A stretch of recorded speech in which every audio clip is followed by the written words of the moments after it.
Yo, ladies and gentlemen, people checking out Kenji's World. What's up? Kenji's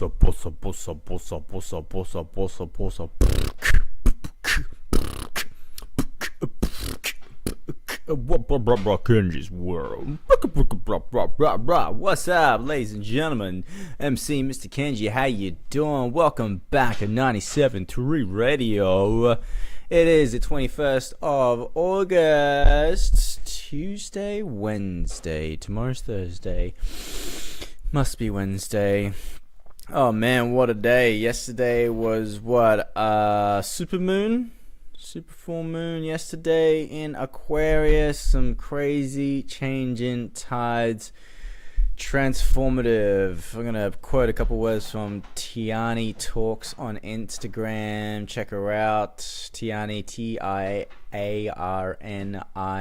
Tiani Talks. Electric, frazzled, unhinged. It's a high voltage full moon with a kick. I mean, we've been feeling it build, right? An annual alien full moon, aka full moon in Crest, looks directly to its ruler, Uranus, exact square. I'm not going to talk about that. We may feel unsettled, wired, hyper aware, or even foggy, disheveled, and worn out. Think of electrical currents and how they fry and zippity zappy fuck. Our bodies are feeling it. How you doing, them viewers out there? How you doing? How you feeling? How you managing? How you sorting some stuff? I had a beautiful breakdown today and I cried on my knees and I teared, hoping that I shan't be the mess that my self-prophesizing, self-sabotaging way will lead me to be. I shan't allow it. I won't do it. Kind of told myself that I said I'm tired of running away, man. I'm tired of running away from my potential. Tired of running away of who I'm truly destined to be. I'm tired of running away from that which I have the capacity to be.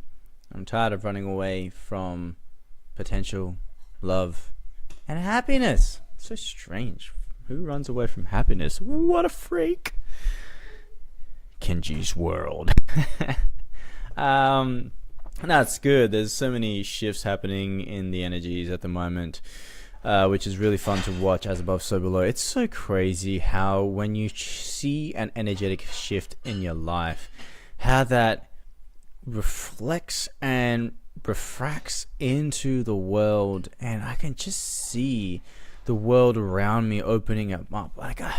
The interconnectedness is unreal. I can't just sit here and be like, oh, maybe there's a connection between internal and external in terms of relationship and correlation. I can't say maybe anymore. It's like that Carl Jung interview. They're like, do you believe in God?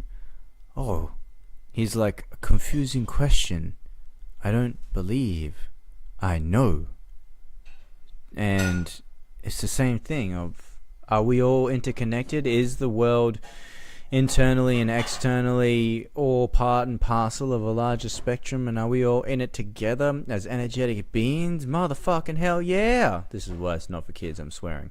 But hell yeah we are. I can just see it. It's undeniable. The facts are in front of my face. I don't have documents. I don't have literature. I'm sure there is literature to prove it somewhere, but to the scientific community is still, we are not sure. That's why I'm like, go for gold, mate. You go sit in front of some sort of case study and figure this out, whilst people out here can just experience and really get amongst it. Just getting amongst people that want to make change, getting amongst people that want to make a difference in the world, people that are trying to be of service in so many unique ways. I'm meeting so many people in the entrepreneurial journey that just want to deliver some semblance of not ease, but more value. Like one of the people I was talking to today, he's trying to create a medication management system because he wants to improve the quality of obviously medication tracking, but the medication tracking is so a patient can get optimal outcome from their relationship with practitioner, pharmacist, and themselves. I don't take pharmaceutical medication myself, but whoever, whenever I need it, if I have to go to a hospital because of some reason, I'm sure they'll give me some stuff, and there's stuff on that shelf that will very much benefit me in terms of me. So I'm not saying it does not serve a purpose, but he's trying to be of service. He's a pharmacist in training, and he's trying to be of service because he's already doing a consulting business on one side. And this is like, it's not like he needs the money, but he's just seeing an opportunity where he can try and help to create a better system. And all these entrepreneurs, I'm seeing these people just wanting to create a better system, seeing something where they're like, I can identify an issue here and I want to improve upon it. And I'm seeing this more come into my life. I'm talking about the nature of opening up. So we talked about opening up the channels. I'll talk about it very briefly. But opening up the channels, as discussed with my business partner as well, it's trying to become, you want to become more still in yourself and in your life. But the more still you are, as the waters settle and as the mud or the dirt settles, you can start to see clearer. Now, from a metaphor where we can see clearer into a pond is, I can see clearer. But an experiential level of what it feels like to me is, that's great, you can see clearer, but what happens is once it starts clearing, then not only do you see what's below, but what's below starts to arise to the surface. It's like, because I've mentioned time and time again, it feels like to me that energy and the life force is like a wellspring continuously pumping into my body through whatever vast sense of divine illumination and energy structure that the universe contains. It's somehow flowing into my body, and it is trying to purge this, the crap that's on the side of the walls inside of my body. Energy is trying to purge like a fire. And the more still we become, the more we are able to see that which we have been hiding from.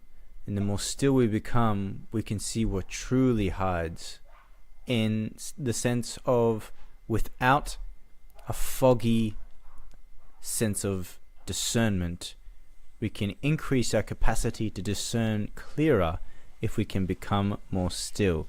And the more still we become, we get to deal with more crap. And the more crap we get to deal with, the less, when we're outside in the real world, those influence which naturally will trigger you. When the trigger arises, you've already been dealing with all this stuff, so you know how to deal with it. But if you never deal with the depths, then you're never going to get an opportunity to grow beyond it. And when the external world triggers you, you're going to think that it is something that's happening from outside in, that this external influences out there is what is the source of the problem. And you think, that guy or this person or this traffic or this book or this research, all this stuff is giving me grief. But when you could flip that understanding of, all this stuff is triggering something in me that I haven't dealt with, or I haven't made peace with, or I need to grow further into. Like, I need to become a better reader, I need to become a better teacher, I need to become a better human being, a better mother, a better friend. And that requires you to grow, go beyond what you already know, grow, learn new skills, become a neophyte, become a learner again, a student. And that might be frustrating. And if you're older, if you're becoming older, you might think that I should know all these things by now. And when you're triggered to become a student again, you're like, what a bummer. But everyone's different. There's so many skills out there. If you think that you could, every skill, you're ignorant and you're stupid. And if you think that every single person you're going to relate to the same way, you are going to be very disappointed in life. So everybody is going to put you, if you are willing to engage with them, but everyone's going to put you back into that student mindset, because they're new. You don't know who this person is. You don't know how to really engage with them unless they're really outgoing and they help you. But if they're not, then you have to take the time to learn again and reset, reorganize. Once you work into a new circumstance, a new field of people, business, education facility, workplace, whatever, it's new again. You're a student. And that's, once again, going back and growing and reassessing what you know. What do you hold as your belief systems? What are your principles that you're working from? What is the integrity what are things that you aren't going to shake on?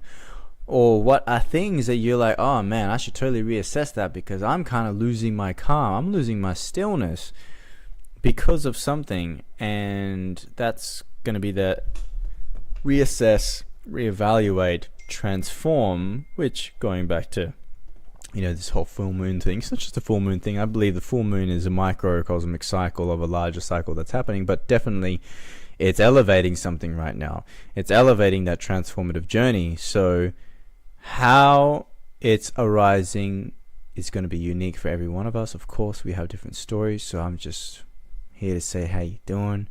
How's things for you? Are you even listening? No, I'm kidding. If you're here, chuck it in the comment video. If you got some comments, chuck it in. If you're in the chat, rock on, talk to Mr. Kenji. But if not, I hope you're enjoying your life. I hope everything's going well. I hope things are getting sorted, and I hope you are really growing and developing as a human being right now, because we need that. Like the whole world needs that. The whole world is going to change when the individual changes.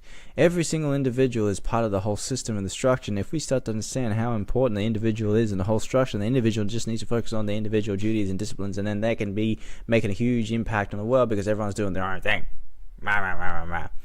So it's just a re-education. Mr. Kenji at Kenji's World here is just going to help re-educate about the importance of who you are in the grand scheme of things. You may not seem, or you don't think you have that much influence, but maybe you are naive to how much influence you have. Maybe you don't know how much your ripple effect is changing the course of history, the course of your life, the course of your community, the course of your family and loved ones. You may not know. If you do know, I'm super glad to hear it. I really want you, I'd love for you to share if you know what's happening, or if you can see the transformative journey changing you, changing your community, changing those around you. If you can see that sphere of influence that is just growing by not just expanding your mind and being a fucking sick individual, but when you open your heart, like that's the biggest radius, right? And I think that's even scientifically true, that the electromagnetic field of the heart is the biggest. So radiate widely, but unless you have dealt with stuff, and I've been going through so much shit, but a lot of resolution has been coming over the last few days, which has been fantastic. I feel like I'm growing so much as a person, and when I do, this is that tying it all to what I was saying about how I can see the reflection in the world that I am living in, of how much I can see the doors opening to these situations and scenarios, and to new groups, new people, new opportunities. It's just starting to happen, but it was only going to happen if I was capable of opening myself up. And I'm feeling me open up, and once me opens up, it's almost like the universe is like boom, alright, the channels are opening, let's start sending you more things, because I believe God knows exactly what you can handle, exactly where you're at, and knows exactly what to send your way so that you can grow and become, develop, and be the person that you need to be. And until you get over certain obstacles, you're not going to be able to receive the opportunities to go into the next phase, because the next phase is going to require the next phase of you, and the next iteration of your development, your journey, your growth. So if you don't become that, you won't be able to bring that into your life. So that full circle journey needs to continue to happen. And I'm feeling, I can see it happening in my friends, and I'm hoping it's happening in your life. And when I say I hope, I mean I hope we can see the gifts. What do we say before? Is the summary of ancient wisdom would be that you understand pain as a gift and a blessing, and everything that's coming to you in life is an absolute blessing for you to become the greatest person that you need to be. And all the hurdles, obstacles, and pressure and adversity is the gift. And if you see it as the gift, you will be transformed. You will transform. You shall become amazing. So stay amazing. Be beautiful, be wonderful, be loved, love to yourself, love to that neighbor, to all those around you, to your friends and family. Give them a kiss, give them a hug, and don't ever forget the good things that you got going on in your life. And with that one, Kenji's World is out. Peace and love. I'll be talking to you tomorrow. Outies.